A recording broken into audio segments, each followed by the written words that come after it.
kami akan membahas apa tujuan Anda diciptakan dan mengapa mengetahui tujuan Anda diciptakan dapat mengubah hidup Anda selamanya.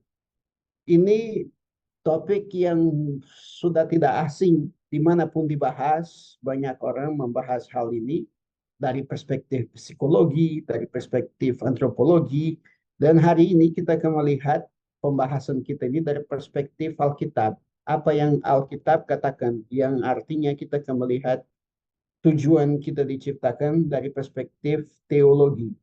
Maka perlu ketahui bahwa ini satu pendahuluan terhadap topik-topik yang kita akan bahas. Maka hari ini tidak kami tidak akan membahas mendetail dan mendalam, tapi sepermukaan saja, di permukaan saja dan berikan landasan dasar. Maka kita akan membahas mengenai fondasi iman Kristen, rencana agung Allah, seberapa penting rencana agung Allah, dan rencana Allah atau rencana kita. Kita akan menjelajah topik ini dalam penentuan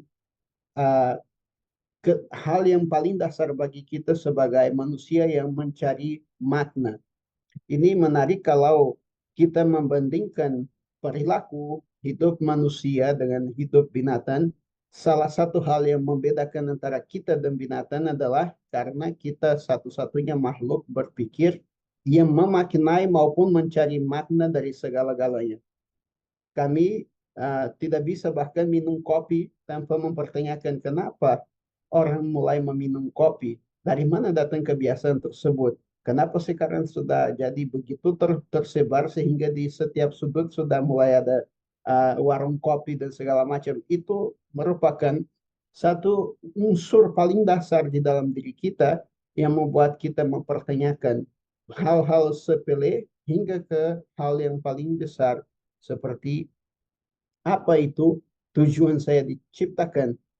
Di dalam kekristenan, kami punya satu firman Tuhan di Efesus pasal 2 ayat 19 sampai ayat 22 yang saya berharap dari hari ini ke depan Anda tidak akan pernah melihat ayat ini dengan cara yang sama. Kalau dibaca semata-mata, kami tidak bisa menyadari bahwa ini bicara mengenai tujuan hidup. Mari kita simak bersama.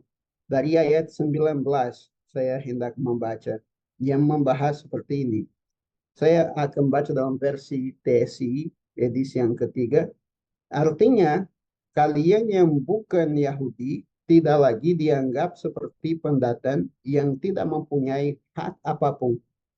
Sekarang kalian sudah disucikan oleh Allah sehingga kalian menjadi warga kerajaannya dan anggota keluarganya.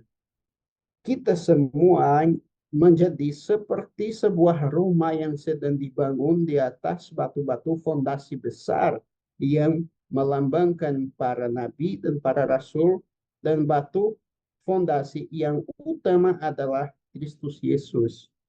Saat kita masing-masing bersatu dengan Kristus, bentuk seluruh bangunan itu menjadi semakin sempurna sampai menjadi rumah yang kudus bagi Allah. Ini sangat menarik Bapak Ibu, karena perikop yang kita baru baca ini, dia melambangkan gereja Kristus atau tubuh Kristus atau kita sebagai orang Kristen, semacam pembangunan yang sedang dilaksanakan Tuhan untuk mengadakan rumah kepadanya sendiri. Dan itu membuat kita menyadari bahwa kalau kita mau mengerti tujuan hidup kita, kita harus mulai mempertanyakan siapakah kita sebagai orang Kristen dan apa fondasi iman Kristen kita ini. Tentu saja di dalam keterangan di sini menggambarkan bahwa kata fondasi berarti dasar atau asas atau landasan. Membangun fondasi adalah langkah pertama dalam membangun satu rumah. Dan di 3 ayat yang kita baca ini kita memperoleh satu kesadaran bahwa pertama-tama fondasi kekristenan, fondasi identitas seorang Kristen terletak kepada 4 hal. 4 hal. Pertama, Kristus sebagai batu penjuru, batu landasan terutama, para rasul, dan para nabi sebagai pemberita berita Injil itu, yang adalah pesan yang diberikan Kristus, ajaran yang diberikan Kristus, dan Alkitab itu sendiri sebagai wahyu Allah yang telah dibukukan.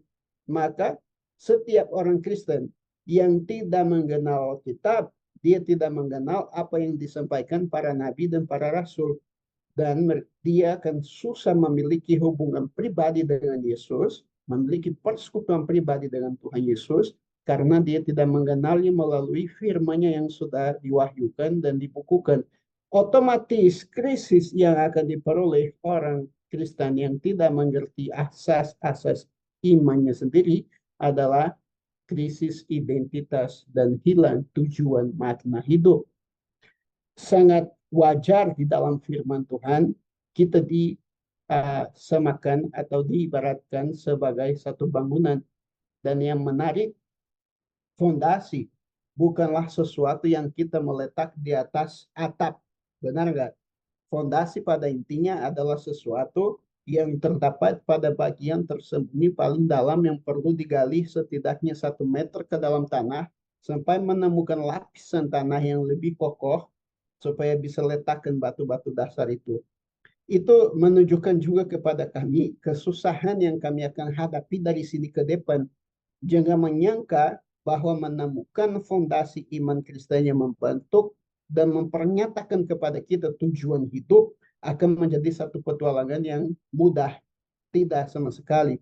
Kita akan terpaksa untuk kembali menggali semakin dasar, sehingga kita menyadari pertama-tama kita harus menyadari bahwa tanpa punya persekutuan pribadi dengan firman Tuhan, tidak akan ada pembangunan iman yang sejati.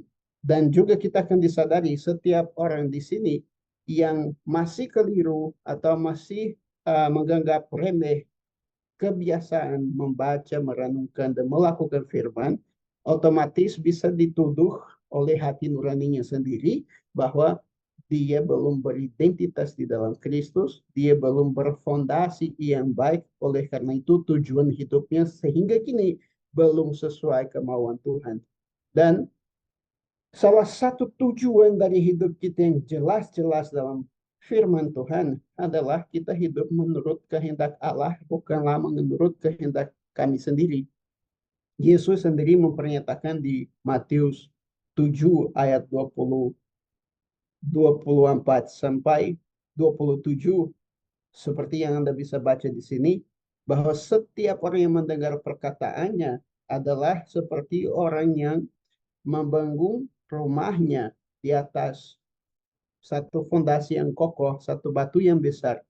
Jika Anda membaca perikop ini sejak dari ayat 22, Anda akan melihat bahwa orang yang dirikan rumahnya di atas batu bisa Anda salah artikan maksud dari ayat ini. Karena di perumpamaan ini mulai dari ayat 22 dia membandingkan orang yang tidak menaati firman seibaratnya dengan orang yang membangun rumahnya di atas pasir. Dan kemudian dia kasih tahu bahwa orang yang membangun rumahnya di atas batu adalah orang yang menaati firman yang Yesus ajarkan. Maka di sini ada satu hal yang kita perlu pertama-tama menyadari. Tidak berarti bahwa orang yang membangun rumah di atas batu ini dia pergi cari seperti yang ada di gambar ini, satu gunung batu lalu dia dirikan rumah di atas gunung batu itu. Bukan itu yang maksud Tuhan Yesus. Anda bisa mengecek perikop yang sama di kitab Lukas dan kita akan sadar di situ bahwa maksud Yesus adalah supaya kita membangun rumah kita di atas batu karang yang sejati, kita perlu menggali terlebih dahulu. Seperti tertulis di Lukas 6 ayat 47. Setiap orang yang datang kepadaku dan mendengar perkataanku serta melakukannya, aku akan menyatakan kepadamu dengan siapa yang ia dapat disamakan. Ia sama dengan orang yang mendirikan rumah orang itu menggali dalam-dalam dan meletak dasar di atas batu. Nah, batunya bukan terekspos. batunya tersembunyi.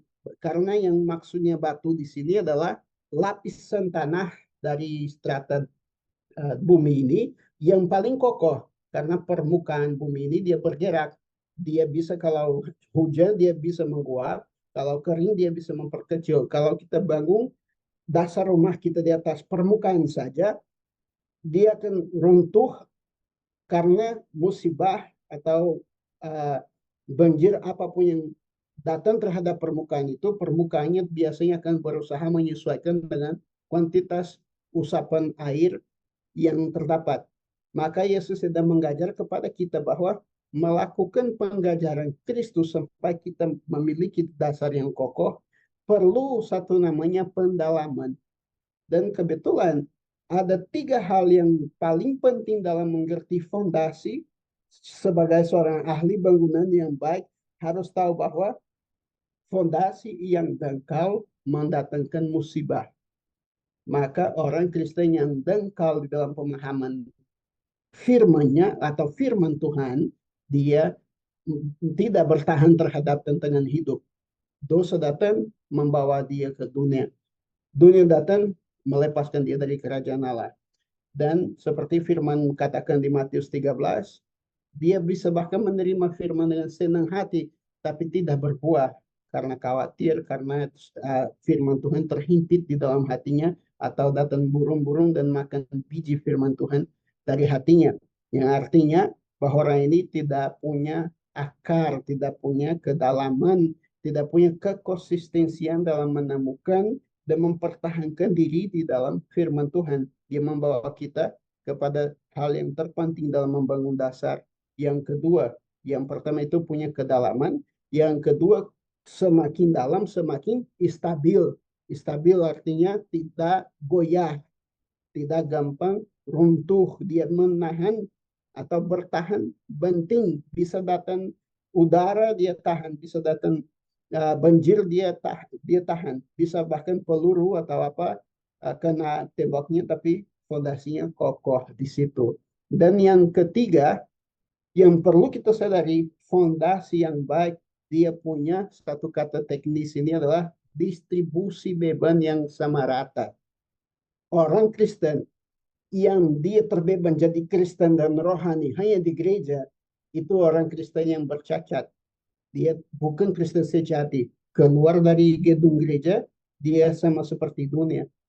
Keluar dari lingkungan di mana dia terhimpit dengan persaudaraan, kelompok persaudaraan, dia masuk di rumahnya sendiri, dia sudah tidak Kristen dalam perilaku dia terhadap istrinya, terhadap anak-anaknya, terhadap dirinya sendiri.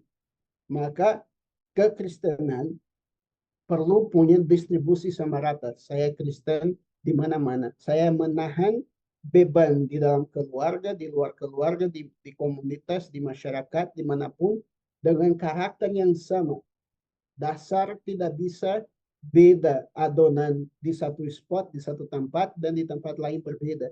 Dasar dia harus punya campuran yang sama, bahannya yang sama, kokoh sama. Kalau ada satu titik di dalam dasar yang lebih lemah, akan hancur bangunan yang dibangun di atasnya. Maka penting bagi kita menyadari di proses yang kita akan menjelajahi di sini, bahwa yang kita sedang berusaha adalah menggali sedalam-dalamnya sampai kita temukan batu karang yang benar dan bilang inilah tujuan hidup kita. Terbukti kita menggali, kita mencapai kestabilan dari firman Tuhan. Apa yang firman katakan menjadi solid, menjadi kokoh, dan kita tidak bisa meragukan. Tidak bisa meragukan karena itu firman Tuhan sendiri. Dan yang ketiga, kita akan dipersiapkan mencapai kematangan dewasa di dalam Kristus sehingga identitas kita tidak terhilang seikuti zaman atau tren dunia ini ya. Mari kita lanjut dan perhatikan bahwa tadi saya sudah sampaikan bahwa ada dasar tertentu dan seperti tertulis di 1 Korintus 3 ayat 10 sampai 11 bahwa Kristus adalah dasar dari bangunan tersebut. Maka ada juga satu ayat yang bilang terkutuklah jika kalian mendengar berita yang lain selain Kristus sebagai juru selamat. Dan lebih daripada itu perlu diperhatikan bahwa pembangunan apapun, bahkan pun satu pohon, kita bisa tentukan besar tingginya satu pohon dari berapa besar akarnya. Dan sama seperti satu pohon yang punya akar semakin dalam, artinya dia semakin kokoh dan bisa tahan badai. Suatu rumah yang punya dasar semakin dalam dan semakin besar, dia menentukan berapa dalam, berapa besar satu gedung bisa dibangun. Dan di sini kita harus sadar bahwa kita bukan dasar sama sekali. Kristus adalah dasar. Dia mengutus para nabi dan para rasul sebagai orang yang memberitakan dasar tersebut. Maka mereka menjadi bagian dari dasar. Dan melalui para para rasul dan uh, para nabi, Kristus membakukan satu firman tertulis, wahyu tertulis, yaitu Alkitab, yang juga merupakan dasar kita. Jadi kita punya dasar yang sangat kokoh. Kita bisa memverifikasi apa yang diwahyukan Tuhan untuk kita hidup dan menjadi identitas jelas kita dan kemauan Tuhan kepada kita hari ini dari apa yang dia sudah bukukan dan bakukan bagi kita. Nah, bagi saya sangat penting kita meletakkan di dasar ini bahwa di firman Tuhan menegaskan terus-menerus bahwa hanya ada satu dasar. Persoalannya saat ini adalah bahwa para pemimpin gereja secara keseluruhan sedang coba menempatkan diri sendiri sebagai fondasi atau dasar dari suatu pelayanan. Dan setiap pelayanan yang fondasinya bukan Yesus, dia akan hancur, dia akan terbakar. Oleh karena itu, mari kita cek di 2 Petrus 1 Petrus pasal 2 ayat yang keempat dan kelima yang bilang begini. Teruslah mendekat kepada Tuhan Yesus, biarpun manusia menganggap dia tidak berguna. Allah sangat menghargai dia dan memilihnya untuk menjadi batu fondasi yang paling utama dalam rumah Allah. Bagi kita, Tuhan Yesus sudah menjadi batu fondasi yang hidup dan setiap kita bagaikan sebuah batu bangunan yang hidup. Kita semua dipersatukan Allah untuk menjadi rumahnya, tempat kediaman roh Allah yang di dalam rumahnya itu kita menjadi imam-imam yang dikhususkan untuk melayani Allah dan bertugas membawa persembahan-persembahan rohani kepadanya. Allah menerima persembahan kita karena kita sudah bersatu dengan Kristus Yesus. Dan menarik di sini perlu saya tegaskan bahwa ketika Petrus menegaskan di bagian ayat 5 ini bahwa kita ini adalah batu, dia tidak mau bilang bahwa kita seperti Kristus dalam arti fondasi. Kita bukan fondasi, tapi batu. Kenapa? Karena di Timur Tengah dinding-dinding rumah di waktu itu dibangun dari batu-batu kecil. Jadi Yesus adalah batu penjuru, batu dasar, dan kita batu-batu yang dipakai untuk membangun dinding-dinding rumah sampai dia terjadi. Oleh karena itu, setiap batu yang terletak di atas dasar tersebut, dia akan diarahkan sesuai dengan model yang ditentukan dari dasar itu. Tidak bisa bahkan dibangun satu rumah 2 tingkat kalau dasarnya hanya support 1 tingkat. Dan itu menunjukkan kepada kami bahwa tujuan kami, arah hidup kami dimulai dari kesadaran bahwa saya dipilih Tuhan untuk menjadi bagian dari satu pembangunan rumah rohani kepadanya, yang berarti bahwa kuil yang kita saat ini pakai sebenarnya itu kuil kita. Kita yang berkumpul di situ. Tapi kita pribadi dan bersama merupakan kuil ilahi kepada Tuhan.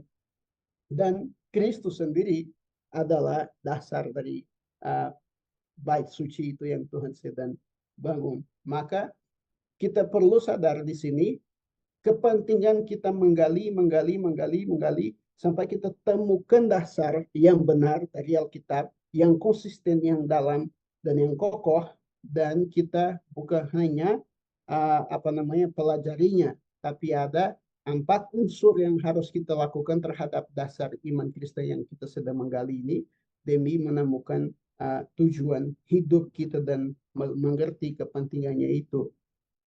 Masih sangat diperlukan untuk kita verifikasi dalam kitab Ibrani dari ayat 11 sampai pasal 6 ayat 3. Kita akan melihat ada beberapa orang yang di zaman itu sedang meninggalkan Yesus, dan alasan kenapa mereka meninggalkan Yesus hanya satu saja, karena iman mereka tidak punya landasan yang kuat dan mereka tidak menjadi pelaku firman Tuhan. Perhatikan bahwa semua ayat tadi yang kita baca, dia tidak mendesak kita mengerti firman Tuhan, dia tidak mendesak kita untuk sekedar baca firman Tuhan, tapi dia mendesak kita untuk menjadi pelaku firman Tuhan dalam hidup sehari-hari, dalam hidup uh, pribadi kita, dan sebagai satu jemaat, sebagai anggota-anggota kerajaan Allah. Dan dari hal itu kita mengerti bahwa seorang murid Tuhan Yesus, seorang yang punya fondasi pada Kristus, dia harus benar-benar mengerti, pertama-tama mengerti sekali dasar-dasar yang mutlak ini yang tidak berubah. Pernah saudara saya yang ada di sini, Pak Ibis, bertanya kepada saya, kenapa Kristus itu hanya satu, Alkitab itu hanya satu, tapi gerejanya banyak sekali, denominasinya banyak sekali. Dan sebenarnya salah satu faktor keberadaan banyak denominasi bukanlah karena kita semakin Kristen atau aliran-aliran sangat hebat dan mereka semua saling menolong, bukan itu.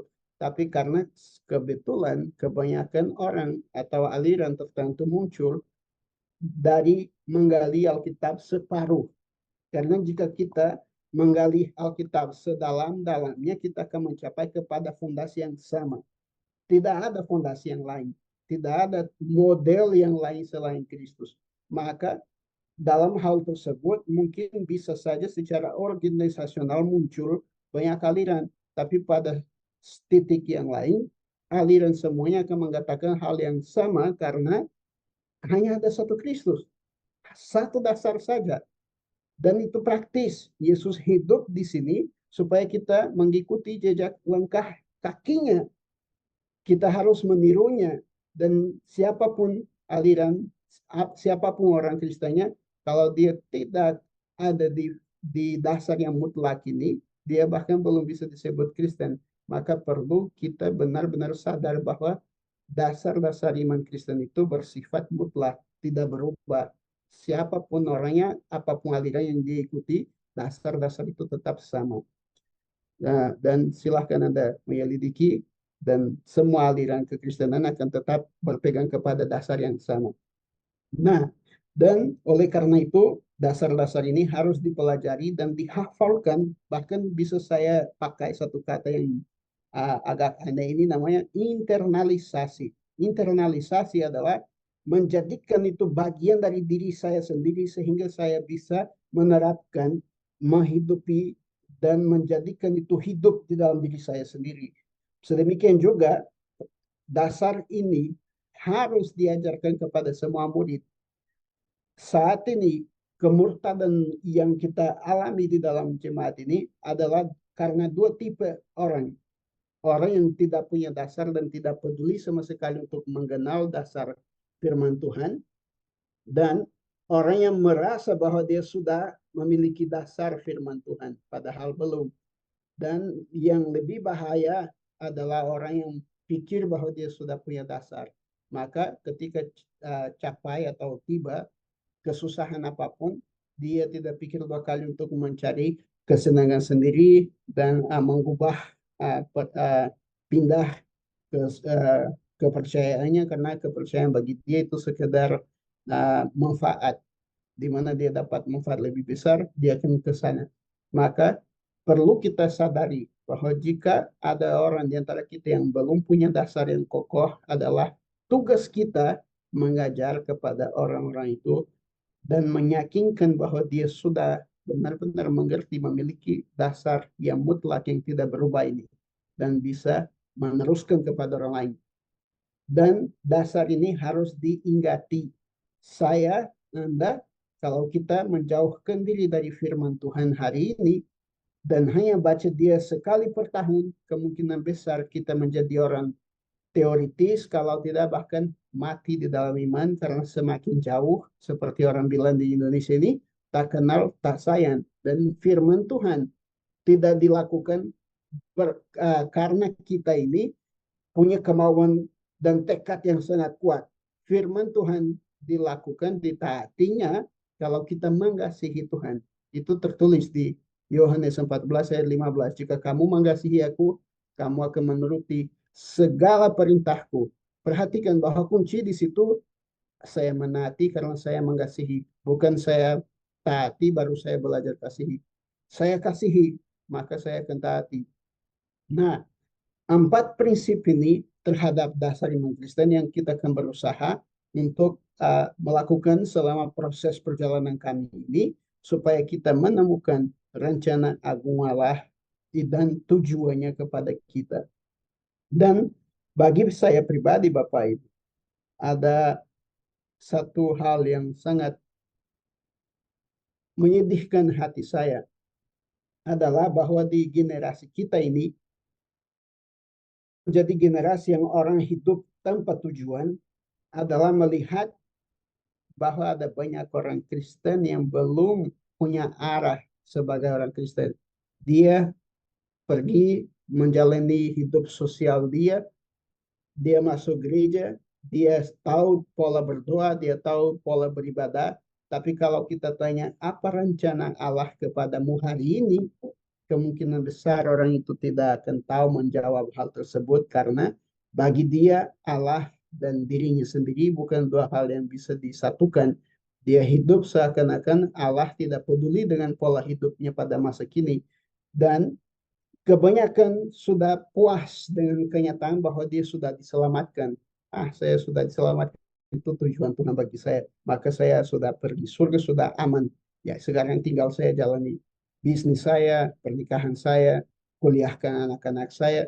Dan kalau hidup Anda berpusat kepada hidup, reproduksi, dan mati, saya dan Anda tidak jauh dari binatang ya. Kalau tujuan hidup kita di muka bumi ini itu hanya lahir, reproduksi, kemudian mati, kita tidak beda dengan satu ekor anjing. Maka perlu manusia Kristen ini mengetahui bahwa ketika kita lahir kembali, kita sudah lahir dengan satu tujuan dari Allah kepada kita yang lebih unggul daripada makhluk manapun di dunia. Dan itu kenapa ada namanya penggembalaan, bimbingan, karena kita punya arah yang pasti. Bukan hanya diselamatkan, keselamatan bukan ujung dari segala-galanya. Keselamatan itu proses yang akan membawa kita kepada tujuan utama. Tujuan utama itu apa? Rencana agung Allah. Dan kami akan membahasnya lebih dalam di pertemuan-pertemuan berikutnya. Tapi seberapa penting rencana agung Allah ini? Pertama-tama, jika Anda tidak mengerti apa yang Tuhan mau kepada Anda sebelum Anda diciptakan, sebelum dunia ini diciptakan, hidup kita sangat keliru. Kita akan hidup tanpa arah dan tidak mengerti visi misi Tuhan kepada kita sendiri, maka kita menjadi makhluk yang pemberontak karena pertama tidak mengenal dan tidak menaati Tuhan. Dan firman mengatakan bahwa penghakiman akan ada kepada setiap orang yang tidak menaati, tidak mengasihi, dan tidak mencari mengenal Tuhan. Di situ kita sudah sadar ada sesuatu yang perlu saya lakukan bukan untuk mencapai keselamatan, tapi untuk saya mencapai pemahaman yang benar tentang rencana agung Allah di kitab Yohanes pasal 15. Walaupun banyak yang dari aliran lebih konservatif akan punya interpretasi berbeda, tapi di teks itu jelas bahwa sangat mungkin seseorang terdapat pada pohon anggur tapi tidak akan diselamatkan. Kenapa? Dia hidup di konteks umat Kristen, tapi dia tidak hidup menurut rencana agung Allah. Dan di teks itu bicara bahwa Tuhan punya satu rencana yang memuliakan dia di dalam teks tersebut. Ya, rencana itu yang kita akan mengerti lebih lanjut di pertemuan-pertemuan berikutnya. Dan bukanlah tujuan utama itu bukanlah masuk surga ya. Jadi kalau Anda pikir sampai hari ini bahwa rencana Anda itu diselamatkan dan masuk surga, itu keliru. Nah, itulah sebabnya dalam topik yang sangat fundamental ini, yang artinya dasar sekali ini, kita harus dekati dengan hati yang terbuka kepada Allah, sambil terus berdoa, sehingga Roh Kudus dapat menyatakan kepada kita kebesaran dan keagungan rencana Bapa. Kita tidak bisa hidup seperti satu makhluk biasa, satu ciptaan biasa, di mana tujuan terbesar kita itu reproduksi dan kemudian tunggu kematian. Bukanlah hal seperti itu yang kita dipanggil. Kita punya tujuan, saudara-saudari. Rencana Tuhan tidak bisa digagalkan. Dan percayalah, walaupun Anda sehebat-hebat, saya bisa menganggap menurut saya bahwa saya tahu apa saja atau sesuatu dan saya bisa pandai mengambil keputusan, saya bisa kaya raya di dunia ini, saya bisa punya IQ yang tinggi, kesempatan emas apapun, jika saya tidak mengenal rencana Tuhan, semua hal itu tidak ada faedah dan tidak punya dampak yang kekal. Jika Anda mau bersama dengan Allah, maka Anda harus mengenal kehendaknya.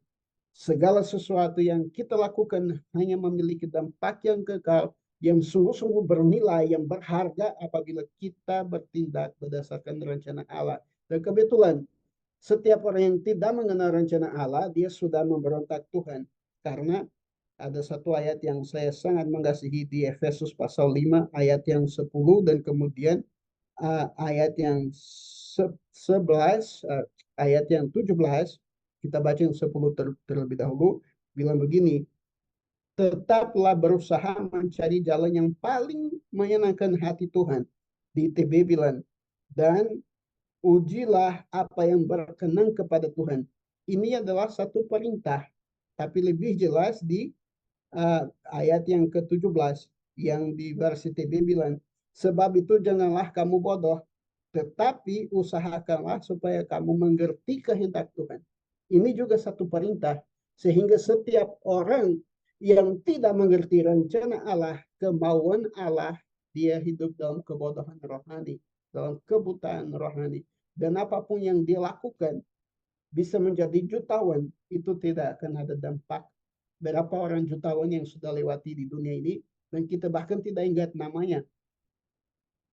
Kita bahkan tidak tahu apa faedahnya, kekayaannya. Berapa orang juga yang melihat kemiskinan sebagai sumber keselamatan, padahal akan masuk neraka karena tidak hidup menurut kehendak dan kemauan Allah. Dan kemauan Allah bukan sesuatu yang tersembunyi, bukan sesuatu yang misterius, bukan sesuatu yang hanya orang terpelajar peroleh, tapi hanya orang yang punya hubungan atau persekutuan pribadi dengan firman Tuhan. Tertulis dengan jelas semuanya di dalam firman Tuhan. Dan kita akan lihat itu di minggu depan. Bapak Ibu akan lihat setiap ayat yang menunjukkan dengan jelas rencana Tuhan kepada Anda hari ini, bukan hanya sekedar ayat-ayat, tapi kita akan lihat betul-betul dengan terus terang apa yang Tuhan mau, sehingga hari ini kita akan bisa menemukan dasar yang kokoh yang kita peroleh. Dan kita akan membahas besoknya ini apa yang terjadi ketika Tuhan ciptakan manusia, apa yang Tuhan mau ketika dia ciptakan manusia, dan tujuannya, dan apakah dosa juga membatalkan atau menggagalkan rencana Allah.